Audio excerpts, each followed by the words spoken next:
Have you ever attended an event, retreat, or conference where afterwards you felt so overwhelmed because there were so many guest speakers, information thrown at you because you were being talked at, and it felt like none of the information was individualized to your needs? That's how I felt when I was a former grassroots organizer and nonprofit fundraiser. I would go to industry conferences feeling so exhausted and overwhelmed by the information thrown at me. But what I found so helpful at those events that I wish they paid particular attention to was the connections and the relationships I was able to build. So, in this podcast episode, we'll go over my evolution of how I've changed my events and retreats from what everyone else in my industry is doing to ensuring it was exactly what my clients need. I'll also share how I create the agenda and structure and the results of my retreat. And more importantly, I want to make sure that in this podcast episode, you take away how you could create a client and team centered retreat that works for you. So before we get started, don't forget to subscribe and follow the Color Your Dreams podcast so you get to be alerted when a new podcast episode comes out every Thursday. All right, let's drop the beat. Legacy leader, welcome to the Color Your Dreams podcast for women of color and allies. I'm Elaine Lou Cartas, your host and a business and career coach that LA Weekly named the #1 thought leader and Apple News awarded one of the top 5 business coaches. So, are you going through an identity crisis in your career or life, or maybe both? Well, this is the space and place where you can take the time to reflect and redefine your own definition of success.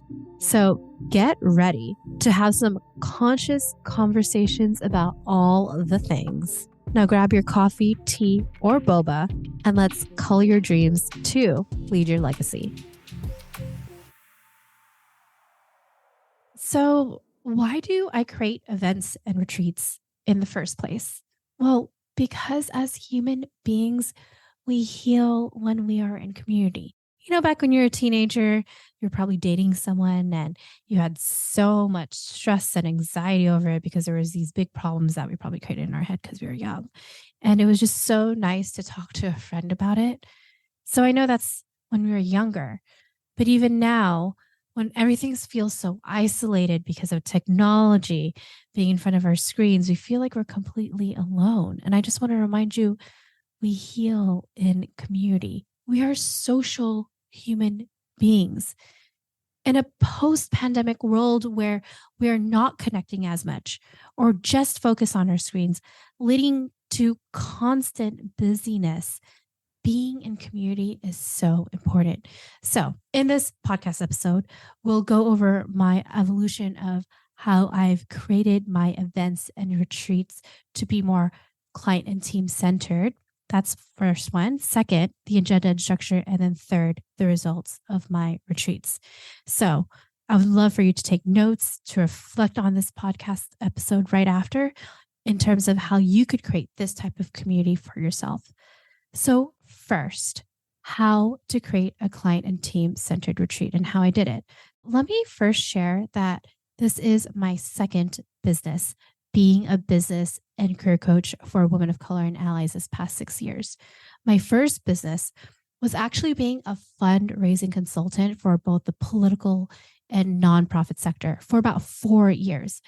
I did so many events focused on building relationships and connections, focused on the donors and community leaders that we served.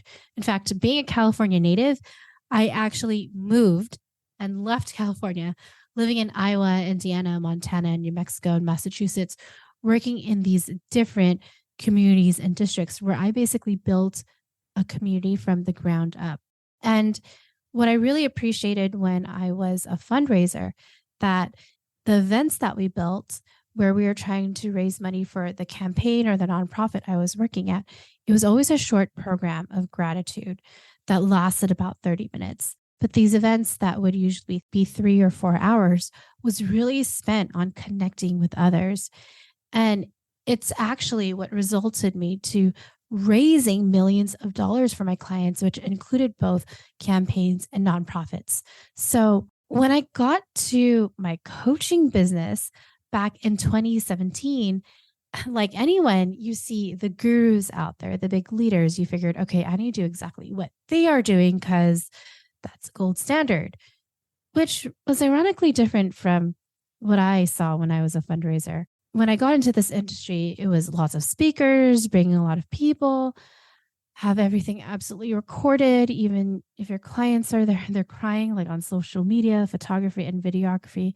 And in my business for the first 4 years, I've been 6 years in business now, I ran these monthly events, quarterly 1-day retreats, and biannual 2-day retreats. So if I do the math, 12, 13, 14, 15, 16, 18 events a year. Mind you, I started my business in my 20s, so I had a lot of energy then. But I'm in a new stage, a new chapter in life. And that's what's important to note is acknowledge that even what you have created up to this point in your career, that it is okay if you want to shift and change because you are in this new chapter in your life. And doing these events consistently, it felt great. People were motivated.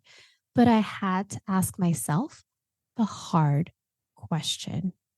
Are my clients and audience receiving the individualized attention they deserve to create aligned action for themselves? So I asked for feedback from my clients and I stopped doing the most and really had conversations with them on exactly what they needed. So I made changes in my business. For example, I don't think you could see, I have to like back it up a bit, but I am wearing an Adele t-shirt. I think in video, you can only see like her forehead. But the weekend before I had my retreat, I got to see Adele and God, she's so hilarious. I love her. And think about Adele. She puts out an album every 6 years. And we know this because her albums are named after her years like 19, 21, 25.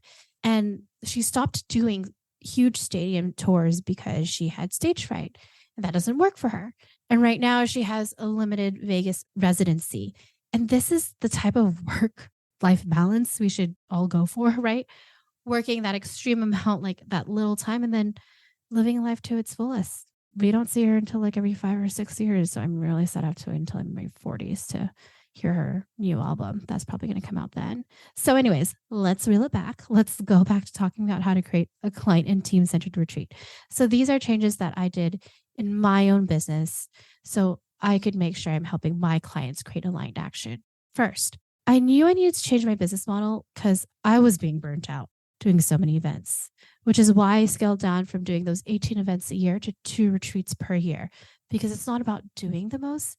It's about going deeper with my clients so they get the results they deserve. And so by focusing on doing 2 retreats per year, I'm able to be super intentional with my clients where it could be more individualized. It also matches my energetic capacity. And at this present moment, I can only do 2 retreats a year. And I know this may change in the future. Maybe I want to do more in the future. Maybe I just want to do once a year. But right now, I'm honoring this chapter of my life right now. So as you're reflecting on wanting to create a retreat for yourself, how often do you want to do a retreat? Second, what else I changed after receiving feedback from my clients is I had to be honest and ask myself, am I creating a safe space for my clients? I used to have a photographer and videographer throughout my retreat taking pictures of my clients when they're crying. And I know it was like my bad. I've also shared this in past podcast episodes. So I have stopped having a photographer and videographer throughout my retreats. And instead I have them at a specific time for a photo shoot. So I usually do about 2 or 3 hours. And even before we do a photo shoot together as a group or even individually with my clients, my team and I make sure we ask our clients, hey, do you want to be in the pictures or not? And there's no obligation. that you do not have to. The key note here is making sure my clients know they have agency and choice if they want to be in pictures or not. Because I'll be honest, I've been on the other side where I have been at retreats and so much pictures and videos. I'm like, am I here for myself or am I here for the other person? So I could be part of B-roll. Like I'm here because I want to learn and grow. That is my intention with what I want to do for my own clients. I will be transparent though. I do plan to have a professional photographer at my next retreat just for a day because I need to update some photos and videos. But the important thing is that I will still make sure my team and I do ask clients if they do not want to be in any of the pictures or the videos that they do not have to. The thing that I got actually from my partner's conference that he went to, which I really appreciated, was at their event, if people did not want to take pictures or videos, like there was still a photographer, they could wear a red lanyard. So the videographer and photographer know not to take pictures of video of that individual person. So I really loved that idea. And that is something that I'm taking away from my own retreats and events. So a question for you. If you're thinking about creating your own events and retreats, how can you create a safe space for your clients? And also, do you ask your clients if you are creating a safe space or how you could improve on it? So that's my feedback for you. A third thing I have done to change up my retreats is I've made my retreats exclusive to my current clients. So my retreats are a bonus. They don't have to pay anything extra. And the amount that my clients pay towards working with me, that's including their treats. And I do invite people who are not a client, but if they are not a client, they do have to pay. And it's not a low ticket offer. It's actually $1,500 for general admission. And I do have an early bird of $1,000. So why is it this much? We intentionally chose this rate. Yes, we did the math. We figured out the numbers and we figured out with the amount of time and energy that my team and I do for my clients, this is the amount that makes sense in terms of, yes, paying for everyone and everything from the venues to my team members and myself, but also making sure that we're attracting clients who are willing to put the energy and work and making sure they're pausing to reflect. I've done different price offers and tiers for events in the past, but what I realize is when it becomes free, like what I used to do, the people that were attending weren't taking action right away, which didn't result to results. And I'm not saying just results in terms of monetary, but even results in like one of my clients, one of her goals is I'm going to stop working at 5 p.m. so I could be present with my husband and child. And that was such an incredible goal that I got to hear from the retreat that just happened. Also, prior to the retreat, I have my clients go through a questionnaire so my team and I can understand where they're at in their career and business, what their challenges are, and what their goals are. So when the retreat happens, I know exactly what to talk to them about. In fact, it kind of feels like Devil Wears Prada, if any of you have watched that movie where there's a binder of people. Like I have a list of my clients, what their goals and challenges are. So I'm always referring to it. I'm looking through at my clipboard. You might think it's crazy, but this is how I stand out as a coach, is making sure that each one of my clients know that they are receiving the individualized support that they deserve. Legacy leader, I know what you're thinking. Elaine, you have such good stuff here. I want more. So if you want more tips and advice for your business, career, and life, sign up for my Gifts and Gifts newsletter at elainelu.com/join. That's JOIN. And here's 3 things you'll get when you join, because I'm like Santa Claus. I love giving. Number 1, funny gifts, because who doesn't love memes and pop culture references? This newsletter is so fetch. Number 2, receive actionable gifts. That's business, career, and life tips that you can start doing today. Third, the gift of me.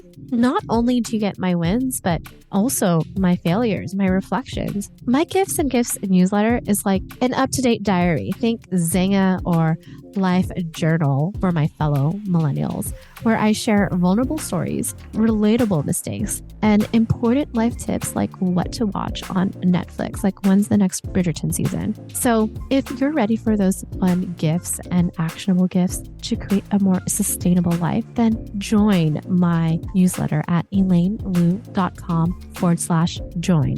That's JOIN. All right, let's get back to the episode. So, something that you could think about for your own retreat and events, can you create your own questionnaire to ask your clients, team, or attendees who are coming what their challenges, what their goals are? Because do not assume what your clients and community needs. You have to ask them. A fourth thing I have changed in my business is I moved from doing Airbnbs to hosting retreats at a country club I'm a member at. So I'm currently hosting retreats at the Altadena Country Club. And here's why I don't do retreats at Airbnbs anymore. First, I have to respect that some people don't want to share a room and need space and time from one another. So when people do sign up for my retreats, I let them know you have to find your own accommodations. And so you take care of your accommodations and your flight or how you're going to get here. And I do give a list of recommendations in terms of Airbnb as well as hotels that they could look at. And if they want a roommate, that we could help them find someone. Second, it gives people space and time from one another. So they're together for a full day. And obviously, we're all humans. As much as we love to connect and be in community, we still need space and time. And third, and I'll be transparent, it is cheaper in terms of not having it at an Airbnb. I've just been doing this for months and I will be vulnerable. There were a lot of retreats where I was losing money, and doing events and retreats are a lot of money. And it's sad to say this, but generally what you want to do is hit even from your expenses. And if anything, what you do is you're making money after the event or retreat. That's what I have been taught. Even in the nonprofit sector, it was usually like a 2-to-1 ratio. So if what you raise, 50% of the cost is from what you raised that was actually a successful event. So how I made sure my events are profitable, I built in how much money my clients were doing to work with me into my retreats. In addition to that, if anyone that was not a client that joined my retreat, it was an amount that was going to cover the venue, my team, as well as myself, and then some. You don't necessarily have to follow this route, but I just wanted to share that it's important to do the numbers and math because, like I said, I did lose money at my retreats. And for me, since I am a member at a country club, I get discounted rates for the rooms and just have to cover the food and the cost of the rooms. Trust me, I have done my research too. I have looked at the Hilton, the Marriott's, all the hotels, and it would cost me like 10 or 20K to get the venue with like a food minimum, which is a lot, which is why a lot of people don't do events and retreats. And hey, if you don't have that option, I know some people have used their home, borrowed a friend's home, so that keeps costs lower. Or you could rent out an office for a day or two or a co-working space. So there's different ways to look for a venue. All right, let's go to the second piece of how to create a client and team-centered retreat. Now that I've shared my evolution of how I change my events, I kind of want to talk about the agenda and structure. So for those of my folks that are probably project managers or love the details, I have a loose agenda. And what I mean by that is I don't stick to the agenda because you can't predict and control everyone's energy when you're in a space of connecting and vulnerability and crying and laughing. So in my retreat, we do it for 2 days, right? The first day is focused on learning and growth, and the second day is integration, implementation, and planning. We start our retreats at 10 a.m. to give folks enough time to sleep in. You're welcome. A lot of my clients actually appreciate that we start at 10. And also, my retreats are in LA, so this gives enough time for driving, and it's after rush hour. And the first day ends at 8 p.m. The second day ends at 5. And we start the retreat with introductions and intentions. Then we do workshop. I don't like saying we have speakers. I mean, we do, but it isn't like they're talking at you. So I have my marketing strategist, Monica Schrock, who talks about marketing and mental health. because Monica does have ADHD and bipolar. So they share that vulnerability when it comes to having neurodivergency. And then I have another workshop with Juliana Wise, who's a certified project manager, talking about systems and time management. And what both of my coaches do, Monica and Juliana, they are workshopping, having hot seats with my clients. So it's more of a conversation. And I have had seen that to be very powerful. When I used to do events before, when I first started, it was a lot of like people speaking with PowerPoint presentations. And yes, you could get a lot of notes. But now that it is more smaller and intimate, my clients get to be really heard. And even throughout the 2 days, my clients are able to approach not just my coaches, but also myself if they have further questions. So, what I have heard from my own clients is how tailored it is for them. And on that first day, I ended with a former client, Lydia of the Pink Crow Shop, and her brother, Abraham, doing a sound bowl healing and Reiki healing, where even Lydia provides individualized Reiki sessions with each of my clients, providing reflections and what they could do to heal. And here's what I want you to hear is that each client, whether it is me, Monica, Juliana, or Lydia doing marketing, systems, and Reiki or strategy, each one of my clients receives individualized attentions, and we know what they are all struggling or going through challenges from. And within those conversations, I want to make sure that they are having space and time to connect to one another. So when breaks happen, I often say, hey, if there's someone you feel called to connect, where whether you could receive support or you could support them, go connect with them. So providing that intention. And obviously, if people need to go use the restroom or get some snacks, that's helpful too. Another thing, if you're going to be hosting an event or retreat, have snacks. Yeah, just have snacks. You do not want anyone to go hangry. With this individualized attention, to be honest, this is what has made me and my team stand out from other coaches. I mean, I just signed on a new client who was very transparent with me and shared that my rates working with me and my team were doubled compared to other coaches who shared their rates with her. But the reason why she chose me wasn't necessarily for the retreat. It's that she knew the amount of energy that I have showed up to the sales calls I was with her and that my team provided were different. Other coaches, it was self-study courses, group calls, limited individualized attention. But my coaching programs, not only do clients have the 2 retreats in person a year, but depending on what they sign up for, they do get a one-to-one with me, whether it's monthly or bi-monthly, and with office hours with me and each of my team members in different topics, whether it's marketing, mental health, project and time management, and intuitive guidance. So when creating your agenda, ask yourself, what topics do your clients need support in? And get experts who can provide that individualized attention to them. I'm really lucky because all of my coaches that I have hired, they were former clients, some of them also still current clients. So they know my style and they already trust me and I trust them, which makes it easier for my clients to receive trust from them as well. So, third and finally, what are results from creating a client and team centered retreat? I'll share with you what has happened to me since I just had my retreat.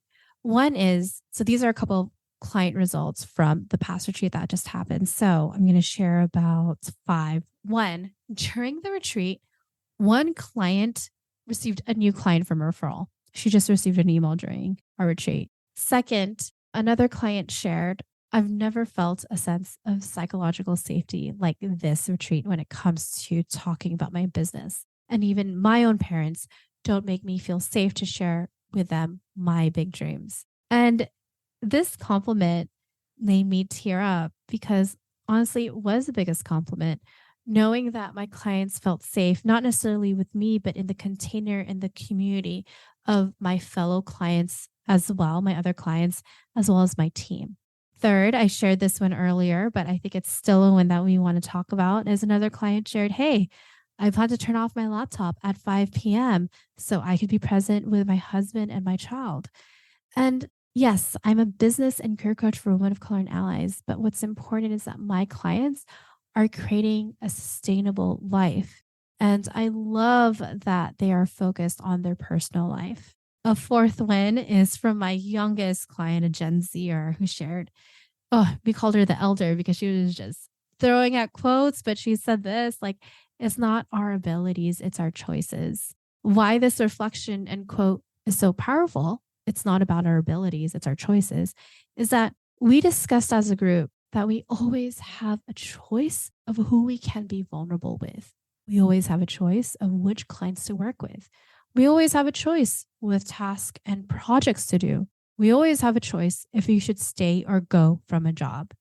And we always have a choice when we can ask for help. And the fifth client result is in terms of the nuts and bolts, each client walked away with a sustainable action plan, a sustainable aligned action plan for Q4 and 2023. So, my question for you, and one action and one reflective question: when creating a client and team centered retreat, what do you want your clients to say about the retreat? How do you want them to feel? And if you want to attend our next Color Your Dreams retreat, it's scheduled for Thursday, April 18th and Friday, April 19th, 2024 at the Altadena Country Club in Los Angeles County. Right now, there's an early bird special. So if you register before the new year starts, before January 1st, 2024, it will cost $1,000 instead of $1,500. And you could do 2 monthly payments of $500. Just use the code in all caps, Target Lover, and register at elainelu.com/retreat. I hope this episode helped you start thinking about how you can also create your own retreat, whether you're a business owner who wants to do it for their own clients or a career leader where you want to do it with your own team. Remember, we heal and grow in community when we learn from one another. We're social human beings, after all. And if you enjoyed this podcast episode on how to create your own retreat, here's 4 things you can do if you feel called to do that. So 1, share this with a friend. Send them a personal message on how this podcast episode can help them create their own retreat for their clients or their team. 2, leave a rating and review for the Color Your Dreams podcast so more women of color and allies can create a sustainable life. 3, if you want to attend our next Color Your Dreams retreat on April 18th and 19th of 2024, then register at elainelu.com/retreat and use the code in all caps, Target Lover. Yes, I'm obsessed with Target if you can't tell. And number 4, if you would like to see how to work with me and my team to create a sustainable life like me, where you can be present with yourself and create your own checklist of success, one that is not created from society and loved ones, then schedule a complimentary legacy, business, and career review call at elainelu.com/call. That's ELAINELOU.com/call.